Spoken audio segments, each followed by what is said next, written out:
Olá, eu sou o professor Luiz Rezende, começando a aula de técnicas secretariais. Bom, o teu edital, ele te prega duas peças. Tem duas pegadinhas que, se você não ficar esperto, você vai estudar errado o que você precisa estudar sobre técnicas secretariais. E qual é a primeira pegadinha? A primeira pegadinha é que o teu edital ele não fala do cargo de secretário ou secretário executivo, e sim da função de secretariar. Vamos entender o que eu quero dizer. Existe no serviço público e na iniciativa privada o cargo de secretário ou secretário executivo. No serviço público já existe mais concursos para secretário. Né? Existem cursos técnicos ou de nível superior, ou de tecnólogos, né? De secretariado. Inclusive na FATEC São Paulo, a Faculdade de Tecnologia de São Paulo, que eu fiz a minha primeira graduação, tem lá a graduação de um curso tecnológico de secretariado. É um cargo majoritariamente feminino, acho que pela tradição meio machista, né, que a mulher secretaria o homem, mas é um cargo que tem uma boa carreira, principalmente o secretário executivo bilíngue, secretário executivo especialista e assim por diante. Mas no serviço público, por que esse concurso, né, para secretário, ele deixou de acontecer? Porque vários cargos de secretário começaram a ser extintos. Porque secretariar no serviço público é muito mais uma função atribuída a vários cargos do que um cargo propriamente dito de função exclusiva. Então, auxiliar administrativo, ou assistente administrativo, ou escrevente técnico judiciário de um tribunal, ou um escriturário bancário, ele tem como, dentre as suas atribuições vinculadas à carreira, a função de secretariar. Deu para entender? Então é mais ou menos isso, a ideia é mais ou menos essa. Então, tudo que eu for trabalhar com você agora não está restrito e não é exclusivamente vinculado à função exclusiva, à dedicação exclusiva. Perfeito? Então, você está prestando um concurso para um cargo técnico administrativo, dentre as suas atribuições está secretariar. Inclusive, por isso que tem esse tópico no seu edital, né? Se não fosse dentre as atribuições do cargo que você pleiteia na prefeitura, não teria por que ter esse tópico no edital. Isso é uma coisa. Outra coisa é que, como eu já comentei com você, existe uma ampla literatura sobre técnicas, sobre procedimentos técnicos de secretariado, por conta de existir a graduação sobre isso. Agora, também existe um lado que é um lado de competências, um lado em que nós estudamos em gestão de pessoas. Técnicas secretariais não deixa de ser um tópico de gestão de pessoas.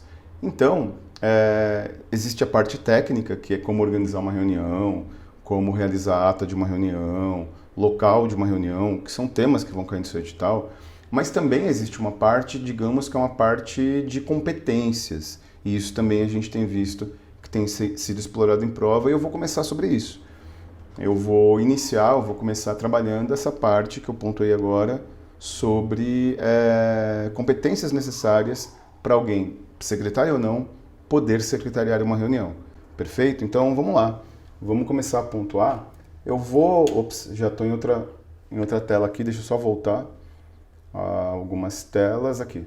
Então eu vou começar a pontuar com você os elementos de competências. Competências existentes para que eu possa secretariar uma reunião. E o conhecimento é a primeira competência necessária.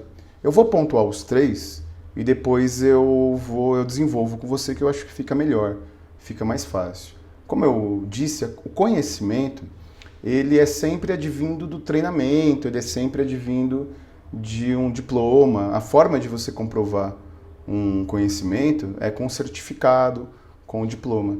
Então, para que você possa secretariar uma reunião, você precisa de conhecimento. Rezendão, mas não estou entendendo. Qual é o conhecimento que eu preciso para o cargo? No edital falava que era só diploma de ensino médio. Pois é. Então, o diploma de ensino médio é o conhecimento que você precisa, comprovado pelo seu diploma de conclusão de curso, para que você possa exercer função de secretariado.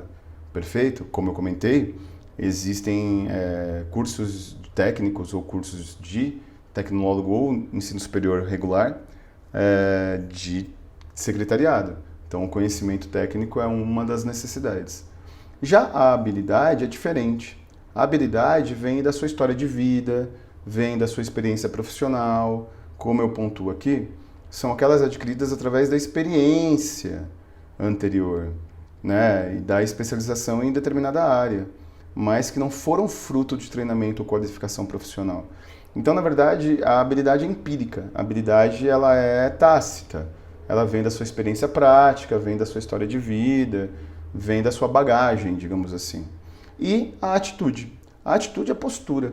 A atitude é o que se chama na iniciativa privada, né, de proatividade, ou no serviço público de postura empreendedora, nas organizações que têm uma administração gerencial, ou seja, no serviço público atual, que preza pelo gerencialismo, que preza pelas posturas profissionais e que tem relações horizontalizadas, não muito burocráticas, a atitude é valorizada. Então, para que eu tenha atividade secretarial, para que eu possa desenvolver técnicas secretariais, eu preciso desses elementos obrigatoriamente. Eu preciso do conhecimento técnico, no seu caso, diploma de conclusão do ensino médio, né? Habilidades que são práticas e postura, atitude. E é muito comum nós encontrarmos em concursos que pedem técnicas secretariais exatamente isso, exatamente essa abordagem. Quais são os conhecimentos técnicos, quais são as habilidades e quais são as atitudes necessárias para poder secretariar?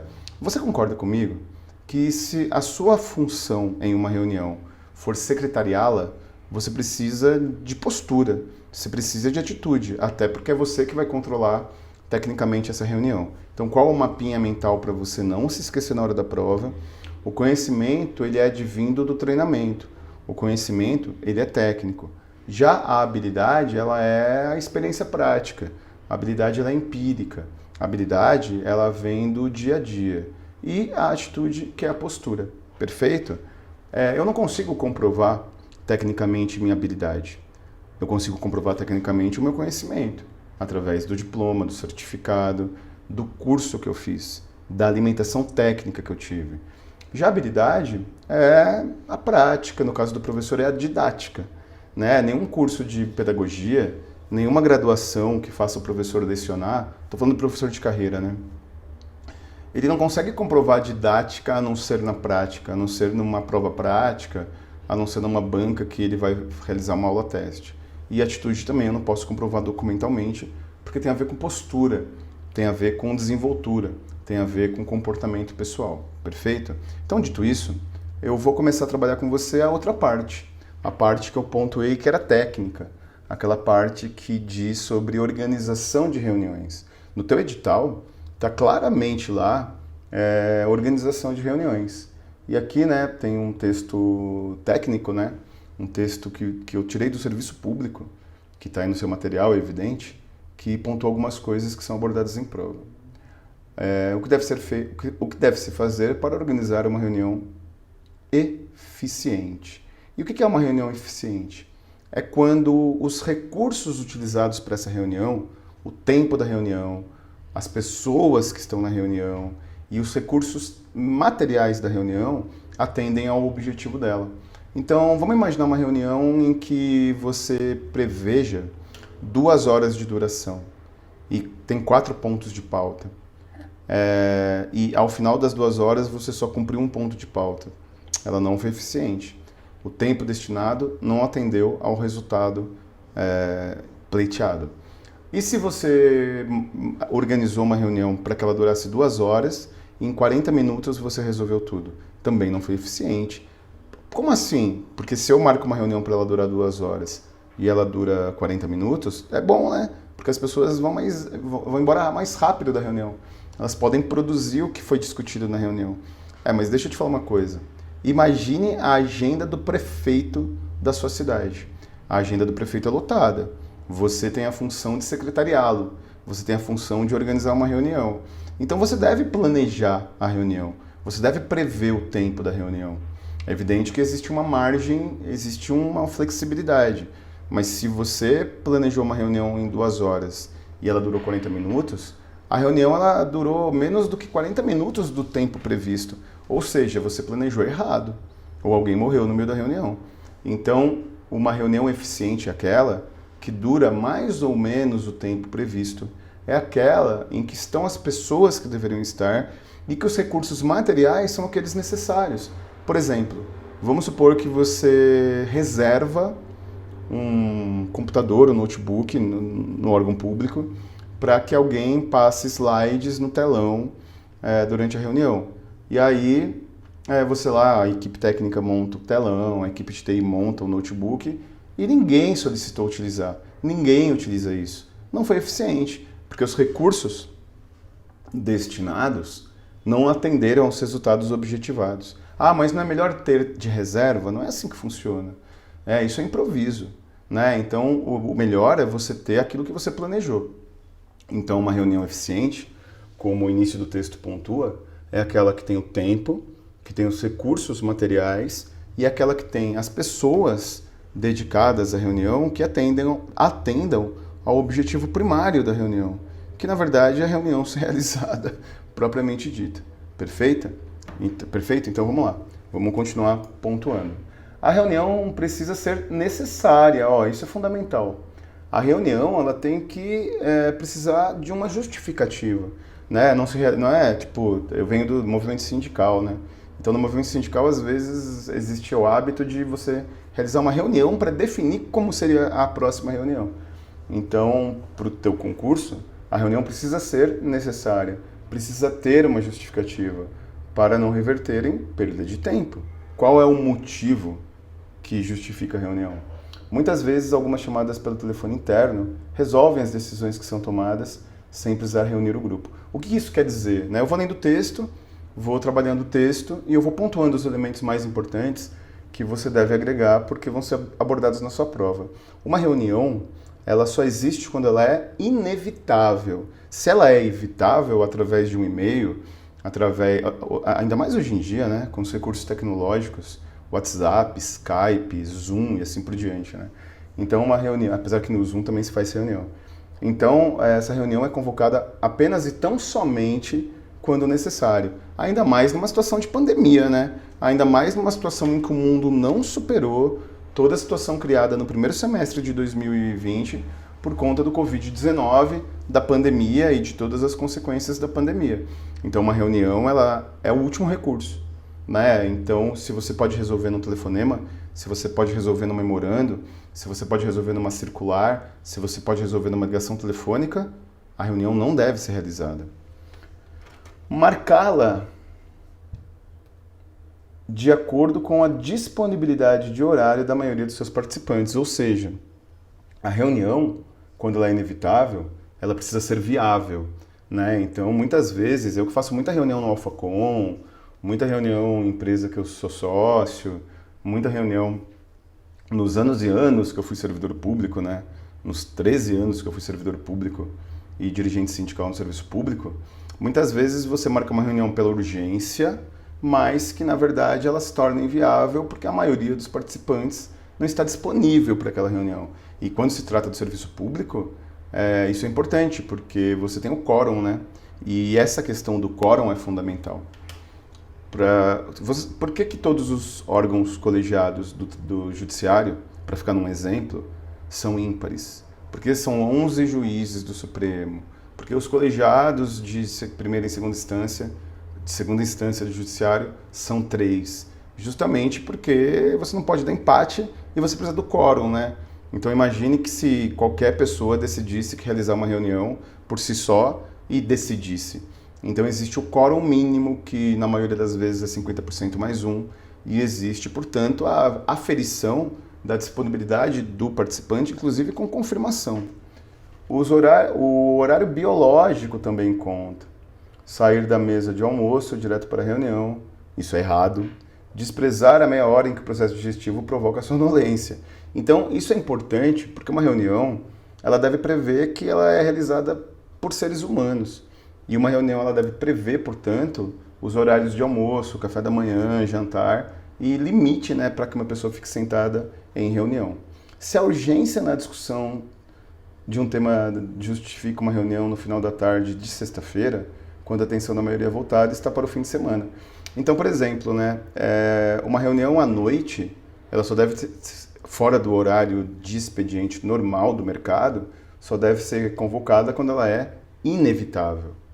A convocação deve ser feita antecipadamente, é óbvio, para garantir a boa disponibilização de todos programarem para seu encontro. Deixa eu te falar uma coisa importante. A convocação de uma reunião, ela deve ter transparência. E o que é a transparência na convocação de uma reunião? É quando você convoca os participantes com tempo hábil para o que nós chamamos de reação contrária. E o que é a reação contrária? É a pessoa dizer que não pode, é a pessoa dizer que não tem agenda. Ou, se for uma reunião de presença obrigatória, que ela consiga reestruturar os seus horários. Imagine que eu convoque uma reunião, a não ser que seja um tema de vida ou morte, imagine que o Brasil está sendo atacado e o Conselho de Segurança da Presidência da República convoca os chefes das Forças Armadas. Aí tudo bem, né? O comandante em chefe, o Presidente da República, convoca os chefes da Marinha, Aeronáutica e Exército para uma situação de guerra. Aí é óbvio que nessa situação a urgência justifica não ter prazo. Mas uma reunião regular, uma reunião ordinária, esse exemplo que eu dei é de uma reunião extraordinária. Mas uma reunião ordinária, é óbvio que ela demanda você ter um tempo de convocação para o que nós chamamos de reação contrária. E o que é essa tal reação contrária? É a pessoa dizer que não pode ou a pessoa ter tempo para reorganizar a sua agenda. Transparência, comunicação das partes envolvidas com tempo hábil para a reação contrária. Reuniões de última hora, ou seja, reuniões extraordinárias, exigem o cancelamento de compromissos profissionais do executivo ou do servidor público e podem representar a perda de um cliente. O serviço público chama o cidadão de cliente-cidadão. Por isso que esse termo pode parecer do mercado, mas é um termo de serviço público. O local deve ser em temperatura agradável, luz é fundamental e, portanto, evite-se penumbras. Cadeiras confortáveis e que não tenham braço deixam maior liberdade de gesticulação. Então, isso é técnica secretarial. Isso é convocar uma reunião. Qual é o local da reunião? Quais as condições de layout para a reunião acontecer? Eu não sei se você já participou de reuniões em locais insalubres. Eu já. Eu me lembro que eu participei de uma reunião na época do sindicato, quando estourou a primeira crise de Zika, chikungunya. Eu fiz uma reunião com biólogos no Centro de Controle de Zoonoses aqui de São Paulo, que é a cidade que eu moro e que está o meu home studio. E então nós fizemos uma reunião meio às pressas, era uma reunião para discutir a questão da insalubridade dos biólogos. E eu fiz uma reunião no local completamente insalubre, era muito próximo de onde ficavam hospedados os venenos, né? Afinal de contas, o combate às zoonoses é o cara meter veneno lá. Os biólogos não trabalhavam diretamente com veneno, quem trabalhava eram os agentes de zoonoses, mas o local era muito próximo de onde ficavam os venenos e não tinha risco de contaminação, mas o que tinha era um cheiro muito forte dos produtos químicos. Então isso deve ser evitado pelo exemplo dado. Parecem questões óbvias, mas que na hora da prova, né, porque afinal de contas tudo o que eu estou dizendo, fora aquela questão inicial, né, de conhecimento, habilidade, atitude, fora a questão da transparência da reunião, ordinária ou extraordinária, são tópicos de bom senso. Mas é isso mesmo, né? Quando se trabalha a gestão de pessoas, se trata do bom senso. Anotações estão implícitas numa reunião, ou seja, a anotação ela não é uma obrigação dos participantes da reunião, mas está implicitamente definido que quem for participar de uma reunião fará anotações. E por isso que a reunião ela deve ser realizada num local que possibilite as tais anotações e ajudam a fixar a imagem da empresa internamente. Hora certa para iniciar e não se prolongar muito após o tempo previsto, que tem a ver com a tal eficiência, né? O prazo previsto é o tempo cumprido. De olho no relógio do pulso e na agenda, o líder em condições de disciplinar o grupo, contornando as partes longas e as discussões fora de pauta. Então, eu secretariei muita reunião na minha vida, tanto no sindicato quanto no serviço público. E o que acontece é que as pessoas elas não são previamente regradas para ficar no tema. As pessoas não são previamente regradas a ficar na pauta. E é muito comum que um comentário ou outro desvie da pauta. É muito comum que um comentário ou outro divirja sobre coisas que não têm a ver com a pauta. Isso Se for muito alongado, coloca em risco inclusive o prazo da reunião. E cabe a quem preside a reunião, auxiliado por quem secretaria a reunião, a justamente prezar por isso, a justamente olhar para isso, a justamente prever que isso não aconteça. Perfeito? Continuando. Existem procedimentos considerados óbvios no preparo de um encontro, que precisam ser bem trabalhados. A secretária ou o secretário, quem está cumprindo função de secretariar a reunião, deve saber o número exato de participantes e ter conhecimento da pauta. E isso é importante. Na verdade, uma das coisas mais importantes de uma reunião é a pauta. Reunião sem pauta tende a ser ineficiente. Reunião sem pauta tende a ter pouco controle por parte de quem tem a responsabilidade de controlar a reunião. Afinal de contas, uma reunião sem pauta, ela tende a extrapolar prazo, ela extrapolar horários. Uma vez elaborada a pauta da reunião, emitida a convocação, e a pauta deve ser apresentada para os membros da reunião de forma antecipada. Emitida a convocação, confirmadas as presenças, deve preparar a sala e todo o material que está usado. Não marque mais de 3 reuniões por dia, a não ser que seu executivo assim o deseje ou como esse texto é um texto corporativo, a referência, a fonte está aí no seu material, trata do executivo, mas do gestor público, que tem função executiva no serviço público. Alguns tópicos importantes e que já foram objeto de provas anteriores. Mantenha um intervalo de 30 minutos entre uma reunião e outra. Isso é fundamental, porque se as pessoas envolvidas nas reuniões elas estiverem convocadas para mais de uma reunião, você deve resguardar esse tempo mínimo. Mas e se forem reuniões com pessoas distintas? Mesmo que a reunião inicial e a reunião posterior envolva pessoas diferentes, deve ser resguardado esse prazo. Questãozinha clássica em concurso. Porque toda a estrutura, toda a logística da organização vai estar em prol e por conta dessas reuniões. Então, mesmo que as reuniões envolvam pessoas distintas, deve-se resguardar esse prazo como referência. Não marque reuniões no final do dia, já pontuei isso, O controle rigoroso da agenda não pode evitar furos. Então, é considerado um furo, e eu repito e insisto nisso, uma reunião convocada para 2 horas que dure meia. A reunião é um recurso caro. A reunião é um recurso caro para a empresa. E é por isso que a reunião ela só deve existir em última hipótese. Você sabe que um dos principais administradores aí do mundo contemporâneo é o CEO da General Electric, que é uma referência para o estudo de gestão de pessoas e administração. E ele fazia reuniões de pé, porque a pessoa fica incomodada de ficar parada de pé. E ele percebia que quando uma pessoa senta na mesa, com um cafezinho, tudo ok, a reunião tende a se alongar. Agora, se as pessoas fazem reunião de pé, aí elas tendem a resolver o mais breve possível o tema da reunião, embora a reunião é um recurso caro para a empresa, por tudo que eu pontuei, e deve ser o último recurso, quando a ligação telefônica, quando o contato pessoal, quanto ao e-mail, não resolverem o problema. Por isso deve ser previamente avaliada e planejada, inclusive no que tange a justificativa. Tendo em vista que atualmente dispomos de recursos tecnológicos, ainda mais hoje em dia, Hoje em dia, repito, WhatsApp, Skype, Telegram, existem inúmeros recursos para você se comunicar e resolver problemas sem a necessidade de uma reunião. E é o que a gente pontua aqui. Ata da reunião. Isso, eu não vou entrar aqui, não é o objetivo dessa aula, entrar em arquivologia nem em redação oficial. Isso não está no teu edital. Então aqui é só o porquê existe a necessidade da ata, e a ata, ela é uma atividade vinculada a quem secretaria a reunião. A secretária ou secretário cabe a redação da ata.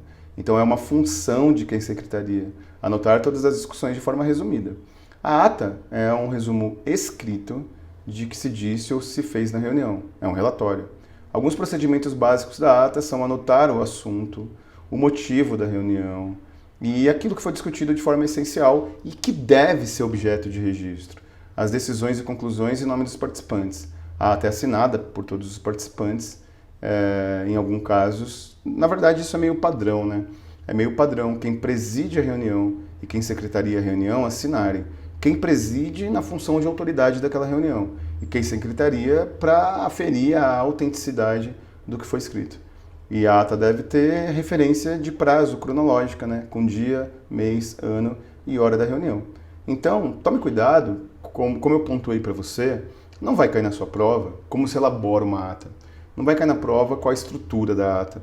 Vai cair qual a função da ata, porque a função da ata é uma atividade inerente à secretariar a reunião. E, finalmente, o ambiente da reunião de forma mais particularizada, de forma mais aprofundada, porque isso também é tema de prova. Bom, óbvio, né? Ninguém vai realizar uma reunião a menos 3 graus, porque vai congelar, nem com 40 graus, porque ninguém aguenta ficar na reunião. Então, uma temperatura agradável e um lugar arejado e claro facilita o desempenho dos membros da reunião.